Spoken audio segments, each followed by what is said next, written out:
আমি আজকে বানাতে চলেছি বার্গার। বার্গারটাকে আমি এইভাবে কেটে নেব। একটু আস্তেই কাটতে হবে, তা না হলে কেটে যেতে পারে। দেখুন কত সুন্দর করে কেটে নিয়েছি। এইভাবে আমি সব কটা কেটে নেব। বার্গার বানানোর জন্য আমি এখানে কেটে নিয়েছি শসা, টমেটো, পেঁয়াজ, কাঁচা লঙ্কা। এবার আমি এখানে দিয়ে দিচ্ছি বাটার। এবার আমি এইভাবে দিয়ে দিচ্ছি।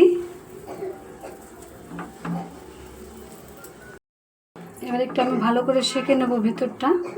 কত সুন্দর হয়েছে, লাল লাল করে সেঁকা হচ্ছে। এবার আমি একটু পনির দিয়ে দেবো। পনিরটাকে ছোট্ট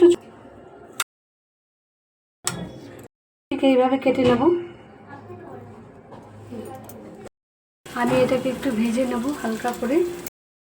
আমি এখানে এবার সস দিয়ে দিচ্ছি একটু। আমি দুটোতে সস দিয়ে মাখিয়ে দিয়েছি। একটু বাটার দিয়ে দিচ্ছি পাশে, একটু সাজিয়ে দেবো।